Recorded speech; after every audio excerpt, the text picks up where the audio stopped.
प्रिय छात्रों नमस्कार। आज हम पढ़ेंगे अध्याय 6 निर्देशांक ज्यामिति कोऑर्डिनेट जियोमेट्री। ठीक, अभी तक हमने अनुपात एवं समानुपात अध्याय 5 तक कंप्लीट कर लिए हैं, तो आप भी वहां तक कंप्लीट कर लीजिए। यदि आप पीछे हैं तो जल्द से जल्द उसे कंप्लीट कर लीजिए, क्योंकि यदि आप हमारे साथ साथ चलेंगे, हमारे साथ साथ पढ़ते रहेंगे, तो आपको पढ़ने में इंटरेस्ट भी लगेगा और आपको पढ़ने में मज़ा भी आएगा। यदि आप पीछे हो जाएंगे और मैं आगे हो जाऊँगा तो फिर आपको पढ़ने में इंटरेस्ट नहीं लगेगा। इसलिए आप यदि पीछे हैं तो बहुत जल्द ही अनुपात एवं समानुपात को कंप्लीट कर लीजिए। तो आज हम पढ़ेंगे निर्देशांक ज्यामिति, और यदि आप हमारे चैनल पर नए हैं तो चैनल को सब्सक्राइब जरूर करें, साथ ही साथ बेल आइकन को भी प्रेस कर लीजिए, जिससे हम नए वीडियो अपलोड करेंगे तो उसका नोटिफिकेशन सबसे पहले आपको मिल जाएगा। 10th मैथ्स का प्लेलिस्ट बना हुआ है, उसे मैं डिस्क्रिप्शन बॉक्स में डाल दिया हूँ। यह वीडियो के अंत में भी आपको प्लेलिस्ट का लिंक मिल जाएगा, उसे क्लिक कीजिएगा। उसमें आपको अध्याय 1 से अध्याय 5 तक के सभी वीडियो सभी प्रश्नावली के साथ क्रमशः मिल जाएंगे। आपसे जो भी क्वेश्चन छूटा है उसे आप देख सकते हैं। ठीक, तो चलिए स्टार्ट करते हैं हम निर्देशांक ज्यामिति। तो देखिए, निर्देशांक ज्यामिति को हम क्या करते हैं, इसको दो अक्ष के माध्यम से समझते हैं। इसको कहते हैं हम एक्स अक्ष। ठीक, तो एक्स अक्ष का ये क्या है, धनात्मक भाग है, और ये क्या है, एक्स अक्ष का ऋणात्मक भाग है। अब एक्स अक्ष के लंबवत मतलब होता है उसके ऊपर। ठीक, देखिए ये हमारा एक्स अक्ष है, तो इसके ऊपर में ये क्या है, ये लंबवत है, तो इसको कहते हैं हम वाई अक्ष। तो ये वाई अक्ष का धनात्मक भाग होगा, और ये नीचे है तो ये क्या होगा, वाई अक्ष का ऋणात्मक भाग होगा। ठीक, एक बार ध्यान देंगे, इसको हम कहते हैं एक्स अक्ष। ये एक्स अक्ष का धनात्मक भाग होता है, ये होता है एक्स अक्ष का ऋणात्मक भाग। इसको कहते हैं हम वाई अक्ष। इसका धनात्मक भाग ऊपर वाले को, और ऋणात्मक मतलब यहाँ से जो नीचे होता है उसे हम ऋणात्मक कहते हैं। यहाँ पे होती है मूल बिंदु। क्या होती है, मूल बिंदु। और मूल बिंदु का जो निर्देशांक है वो हमेशा क्या होता है, शून्य होता है। ठीक, तो यहाँ से हम स्टार्ट करते हैं, चलना प्रारंभ करते हैं यहाँ से। तो हम क्या करेंगे, एक्स अक्ष में ऐसे आगे जाएंगे, तो एक्स अक्ष में जाएंगे तो यहाँ पे हमको +1 मिलेगा।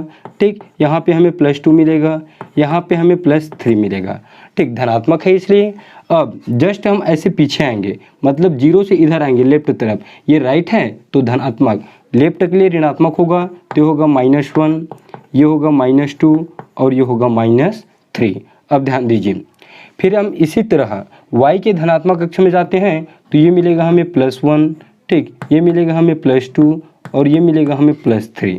ठीक, अब इसके जस्ट नीचे हम आते हैं तो यहाँ पे मिलेगा -1।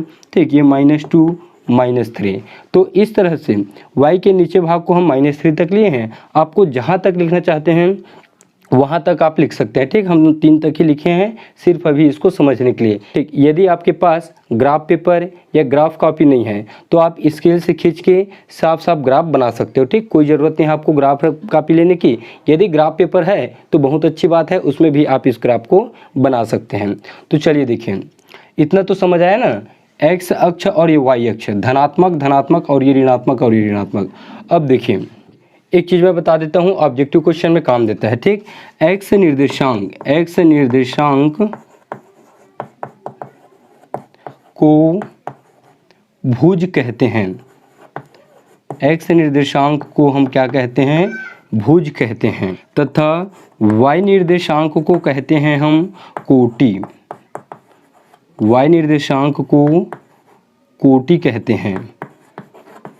ठीक, एक्स निर्देशांक को भुज कहते हैं, वाई निर्देशांक को कोटि कहते हैं। ऑब्जेक्टिव क्वेश्चन में यहाँ से एक क्वेश्चन आता ही है, अच्छे से देखेंगे आप इसको। अब ध्यान दीजिए, निर्देशांक मतलब क्या होता है, 2 अंकों का जोड़ा। क्या होता है, 2 अंकों का जोड़ा, जिसमें हम पहला अंक एक्स अक्ष का लेते हैं और दूसरा अंक लेते हैं हम वाई अक्ष का। अर्थात ये हमारा समझो ये सूत्र है। ठीक, जहाँ पे पहला अंक क्या होगा, एक्स अक्ष का होगा, और दूसरा अंक क्या होगा, वाई अक्ष का होगा। ठीक, तो ध्यान दीजिए, जैसे कि यहाँ पे हम देखते हैं, ये है हमारा एक्स अक्ष, तो ये +1 है, और ये क्या है, वाई अक्ष का, ये धनात्मक है। तो यहाँ पे हम इसको मान देखिए, मैं 1 को ऐसे आगे बढ़ाऊंगा। ठीक, और इस 1 को मैं ऐसे आगे बढ़ाऊंगा, तो यहाँ पे एक बिंदु प्राप्त होगा। ठीक, क्या होगा, एक बिंदु प्राप्त होगा। तो ये इस बिंदु का मान क्या होगा। ठीक, तो हम सबसे पहले मैं आपको क्या बताया हूँ, x का मान हम पहले लिखते हैं। तो इस बिंदु से हम क्या करेंगे, x अक्ष में ऐसे नीचे आएंगे, तो x अक्ष में नीचे आएंगे तो हमको मिलेगा यहाँ पे +1। ठीक, ये +1, प्लस लगाने की ज़रूरत नहीं होती है। दूसरा, फिर हम यहाँ से ऐसे y की तरफ आएंगे तो हमको मिलेगा +1, तो यहाँ पे क्या मिलेगा हमें 1 और 1 मिलेगा। ठीक, अर्थात इस भाग को, ठीक, इस वाले भाग को कहते हैं हम प्रथम चतुर्थांश। क्या कहते हैं? प्रथम चतुर्थांश। ऑब्जेक्टिव क्वेश्चन में इससे रिलेटेड क्वेश्चन आता है, प्रथम चतुर्थांश। प्रथम चतुर्थांश, प्रथम चतुर्थांश में x का मान भी धनात्मक होता है और y का भी मान क्या होता है? धनात्मक होता है। देखिए, x अक्ष में x का भी मान यहाँ पे धनात्मक होता है और y अक्ष में भी यहाँ पे क्या होता है? धनात्मक होता है। तो दोनों जब धनात्मक होते हैं x और y का मान, तब उसे कहते हैं हम प्रथम चतुर्थांश। ठीक, द्वितीय चतुर्थांश। द्वितीय चतुर्थांश में देखिए, ठीक, यहाँ से 2 को ले रहा हूँ मैं, 2 से हम इस तरह से ऊपर जाएंगे और इस 2 से फिर हम इस तरह से नीचे आएंगे, तो यहाँ पे हमें एक बिंदु मिलेगा। तो 2 से जब हम यहाँ से बिंदु से फिर नीचे आएंगे तो हमको मिलेगा यहाँ पे -2। ठीक, और इधर जाएंगे तो हमको मिलेगा +2 +2। तो -2 +2 अर्थात x का मान क्या होना चाहिए? माइनस, और y अर्थात ये y है ना, y का मान क्या होना चाहिए? प्लस। तब हम उसको कहते हैं द्वितीय चतुर्थांश। द्वितीय चतुर्थांश। ठीक, जब x का मान ऋणात्मक होता है, y का मान धनात्मक होता है, तो वह होता है द्वितीय चतुर्थांश में। ठीक, तृतीय चतुर्थांश, ये वाला है हमारा तृतीय चतुर्थांश। तृतीय चतुर्थांश। तृतीय चतुर्थांश में देखिए, x का मान हम पहले लेते हैं। ठीक, अब यहाँ पे मैं ऐसा ग्राफ नहीं बना रहा हूँ, सिर्फ ले रहा हूँ मान को। ये वाला हमारा x है, तो ये वहाँ x है, तो x का क्या है? यहाँ पे ऋणात्मक है, तो ये ऋणात्मक x। ठीक, y, ये y है। ठीक, देखिए तृतीय चतुर्थांश किसके बीच में है? ये वाला रेखा और ये। ठीक, इसको हम यहाँ तक को हम क्या कहेंगे? इसको कहेंगे हम तृतीय चतुर्थांश। तो x का मान माइनस और y का भी मान क्या होगा? माइनस, अर्थात दोनों माइनस में होंगे, x अक्ष और y अक्ष है, तब हम उसको कहेंगे तृतीय चतुर्थांश। लास्ट देखिए चतुर्थ चतुर्थांश को। चतुर्थ चतुर्थांश। ठीक, हमें x का मान पहले देखना है, तो ये है हमारा x और ये है हमारा y।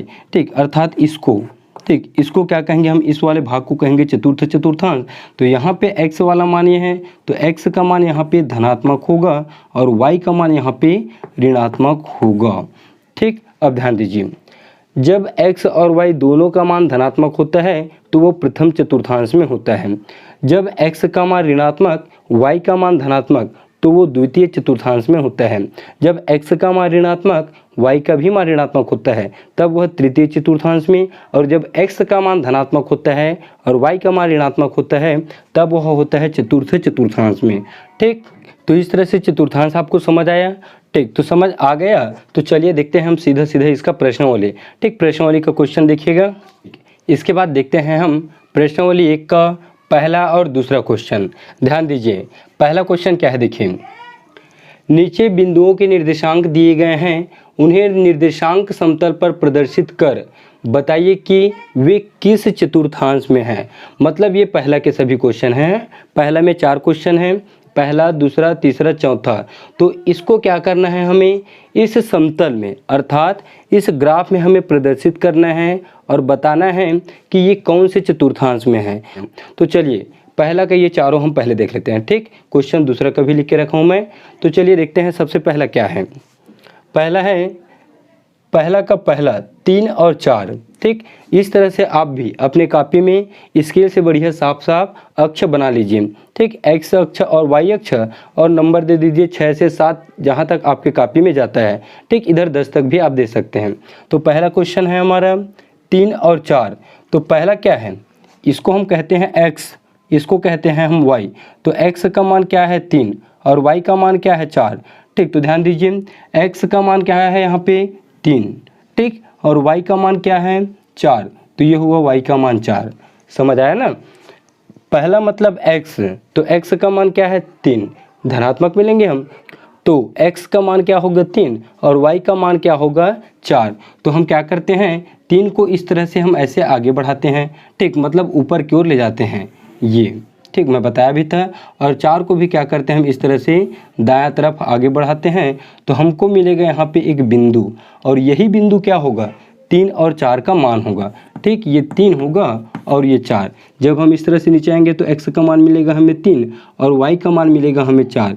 ये भी धनात्मक है, ये भी धनात्मक है, अर्थात दोनों धन में है। तो ये कौन से चतुर्थांश में होंगे, ये प्रथम चतुर्थांश में होंगे। ठीक, तो दोनों धनात्मक है, यहाँ पे भी धन, यहाँ पे भी धन, तो ये होगा प्रथम चतुर्थांश। प्रथम चतुर्थांश, प्रथम चतुर्थांश 3 भी धन में है, 4 भी धन में है, तो ये क्या होगा, प्रथम चतुर्थांश होगा। दूसरा देखिए, -5 अर्थात ये x का मान होगा और ये 6 मतलब ये धनात्मक है, तो ये होगा y का मान। तो -5 देखिए x के मान में, तो ये है x वाला, तो -5 हमें यहाँ पे मिलेगा। ठीक, y के मान में 6, ठीक, y के मान में 6, वो भी धनात्मक में, तो y का मान 6 यहाँ पे होगा धनात्मक। चलिए इसको हम इस तरह से ऊपर आगे बढ़ाते हैं, ये आगे जाएगा और इसको क्या करेंगे हम इस तरह से लेफ्ट तरफ लाएंगे, तो हमको मिलेगा एक बिंदु यहाँ पे, और इस बिंदु का नाम होगा, x का मान नीचे आएंगे, x अक्ष है तो होगा -5 और y का मान क्या होगा 6, तो -5 और 6 समतल में यहाँ पे प्रदर्शित होंगे। अब माइनस और प्लस, तो ये सिंपल सी बात है, पहला दूसरा, तो एक माइनस और दूसरा प्लस। x का मान जब माइनस होता है और y का मान जब प्लस होता है तो वह होता है द्वितीय चतुर्थांश। ठीक, तो यहाँ लिख दीजिए द्वितीय चतुर्थांश, द्वितीय चतुर्थांश। ठीक, यहाँ से आपका 1 नंबर फ्री में मिलता है, इस तरह से आप समझो, क्योंकि इतना आसान है, सिर्फ आपको इसमें चतुर्थांश पूछा जाएगा। ठीक, तीसरा देखिए, -2 -1। ठीक, तो x का मान -2, तो x का मान -2 यहाँ पे है। ठीक, और y का मान -1, y का मान -1 यहाँ पे है। तो चलिए इसको आगे बढ़ाइए, -2 और ये -1 इस तरह से। ठीक, तो हमको यहाँ पे एक बिंदु मिलेगा और इस बिंदु का मान होगा -2 और ये -1। ये कौन सा चतुर्थांश है, तृतीय। तो तीसरा वाला क्वेश्चन होगा तृतीय चतुर्थांश, तृतीय चतुर्थांश। ठीक, उसके बाद फिर देखिए लास्ट चौथा नंबर का 2.5, मतलब 2.5 के पहले यहाँ पे कुछ नहीं है, मतलब प्लस का चिन्ह है, तो 2.5 अर्थात x का जो मान है वो प्लस होगा, तो ये हमारा 2 है और ये 3 है, तो दोनों के बीच में यहाँ पे मिलेगा हमें 2.5। ठीक, तो ये होगा 2.5, नीचे लाइए इसको अभी, चलिए नीचे लाते हैं। y का मान -7, ठीक, नहीं लिए हैं हम -7, चलिए ले लेते हैं ये -7। ठीक, y का मान -7 और x का मान 2.5, तो ये x का मान 2.5, ये नीचे लाएंगे हम इसको। ठीक, और y का मान -7, तो यहाँ पे हमें बिंदु मिलेगा 2.5 और -7 का, और ये कौन सा चतुर्थांश है, चतुर्थ चतुर्थांश, तो ये होगा चतुर्थ चतुर्थांश, चतुर्थ चतुर्थांश। ठीक, अब इसके बाद देखिए सेकंड क्वेश्चन। सेकंड में हमको बताना है कि ये जो बिंदु हमें दिया हुआ है वे कौन से अक्ष पर स्थित है। ठीक, क्वेश्चन पढ़ेंगे आप। क्वेश्चन है सेकंड नंबर का, देखिए निम्नलिखित बिंदुओं के निर्देशांक के आधार पर, मतलब हम क्या करेंगे, निर्देशांक के आधार पर बताइए कि बिंदु किस अक्ष पर स्थित है। तो हमें क्या करना है, इसमें बताना है कि बिंदु कौन से अक्ष पर स्थित है। तो ध्यान दीजिए, इसमें हम 0 को छोड़ेंगे, सीधा सीधा क्या करेंगे, 0 को छोड़ेंगे। तो 0 x अक्ष में है तो 0 को छोड़ दीजिए। ठीक, ये वाला क्या है, x अक्ष है और ये वाला क्या है, y अक्ष है। तो मैं क्या बताऊँ आपको, 0 वाले को हमें ध्यान नहीं देना है, तो 0 को छोड़ दीजिए, तो ये x वाला खत्म। तो 0 और 5 y में है। ठीक, कौन से अक्ष में है, 0 और 5 y अक्ष में है। मतलब जिस अक्ष का यहाँ पे आपको y का मान जैसे 0 को छोड़ के कोई भी अंक मिलता है तो वो y अक्ष होगा। ठीक, y अक्ष। दूसरा -6 और 0, तो देखिए हम 0 को छोड़ेंगे तो इस बार y का मान 0 है और x का मान यहाँ पे 0 नहीं है, मतलब -6 है। तो x के जगह यहाँ पे कुछ मान है, तो ये होगा x अक्ष। क्या होगा, x अक्ष। सिर्फ हमको क्या करना है, इसमें अक्ष बताना है कि ये कौन से अक्ष में है। तीसरा -3, 0 वाले को छोड़िए, y का मान 0 है तो उसको छोड़ेंगे, तो ये -3 x में है, तो ये होगा x अक्ष। चौथा 0 माइनस ये 0 है, मतलब x वहाँ पे 0 है तो x को छोड़ दीजिए तो y में है तो ये होगा y अक्ष में होगा। ठीक, अब चलिए ग्राफ के माध्यम से भी हम देख लेते हैं। पहला को देखिए y अक्ष में होता है कि नहीं होता है। x बराबर 0 ये x का मान है ना, तो x बराबर 0 यहाँ पे होगा, ये x अक्ष है तो x बराबर 0, y बराबर 5 तो y बराबर 5 हमें यहाँ पे मिलेगा। ठीक, अर्थात ये देखिए y अक्ष में, ठीक ये क्या है y अक्ष है तो 0 और 5 क्या है y अक्ष में है। इसको देखिए -6 और 0 तो x का मान हम -6 लेंगे तो यहाँ पे मिलेगा हमें। ठीक, यहाँ पे हमें -6 मिलेगा और y का मान 0 मतलब यहाँ पे तो -6 मतलब इसको देखेंगे ना तो ये क्या होगा x अक्ष में होगा। तो ध्यान देंगे यदि x अक्ष का मान 0 देता है और y अक्ष का मान कुछ भी देता है तो वो y अक्ष में होगा।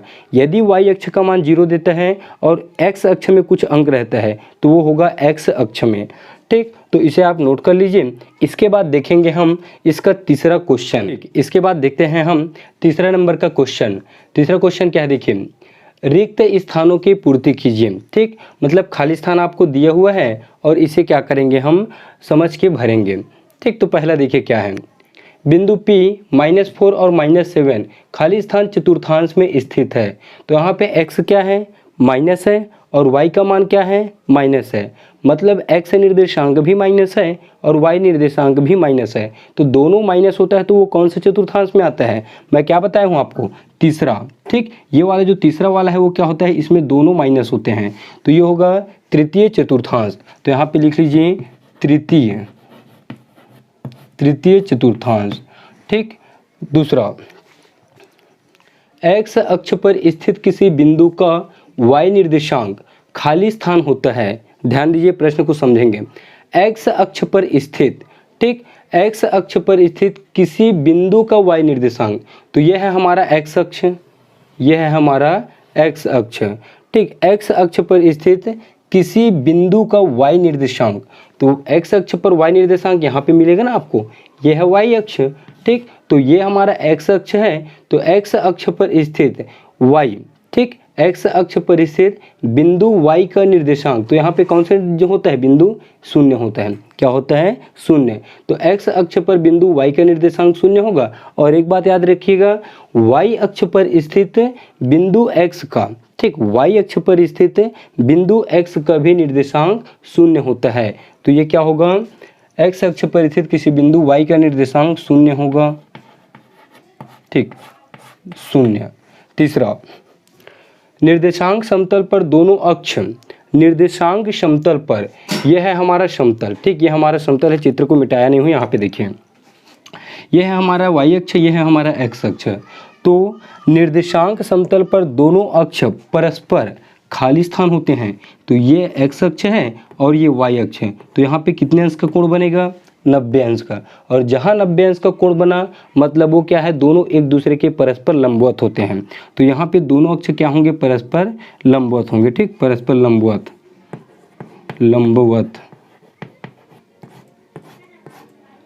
ठीक, दोनों लंबवत होंगे। चौथा, y अक्ष पर स्थित किसी बिंदु x का निर्देशांक, अभी बताया हूँ मैं आपको, यह है y अक्ष पर स्थित किसी बिंदु का x निर्देशांक मतलब 0, ठीक, शून्य। लास्ट, मूल बिंदु के निर्देशांक, मूल बिंदु हम इसको कहते हैं इस बीच वाले को। तो मूल बिंदु का निर्देशांक अर्थात यहाँ पे x का मान 0 होता है और यहीं पे y का भी मान क्या होता है, 0 होता है। तो मूल बिंदु के निर्देशांक होगा 0 और ये 0। ठीक, तो इस तरह से आपका खाली स्थान कंप्लीट होता है। इसके बाद एक क्वेश्चन और है चौथा नंबर का, उसको भी हम पढ़ लेते हैं। तो इसे आप नोट कर लीजिए, फिर उसको देखेंगे। ठीक, इसके बाद देखिए चौथा नंबर का क्वेश्चन। चौथा क्वेश्चन क्या है देखिए, आलेख में प्रदर्शित बिंदुओं की स्थितियों को अवलोकन कर निम्नलिखित निर्देशांक के अनुसार कार्य कीजिए। मतलब क्या है, हमें आलेख में जो ये बिंदु दिए हुए हैं, ठीक, बुक में दिए हुए हैं, आप बुक को देख लीजिए या फिर यहाँ पे भी मैं इसको बना दिया हूँ। तो इस बिंदुओं के आधार पर हमें क्या करना है, ये जो a, b और c का मान दिया है उसे हमें ज्ञात करना है। तो देखिए इसके अंतर्गत में पहला क्वेश्चन, ऐसे बिंदुओं को लिखें जिनके x निर्देशांक समान है। तो हमें उस बिंदु का चुनाव करना है जिसके x निर्देशांक समान हो। ठीक, सिर्फ x निर्देशांक है। तो देखिए टोटल बिंदु कितने हैं।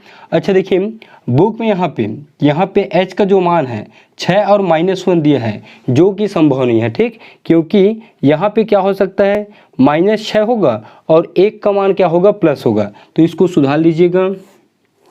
ठीक, यहाँ पे x का मान होगा +1, ये +1, और y का मान होगा -6। ठीक, h के बिंदु हैं उसे सुधार लीजिए, क्योंकि जो बुक में दिया हो वैसा वहाँ पे नहीं हो सकता।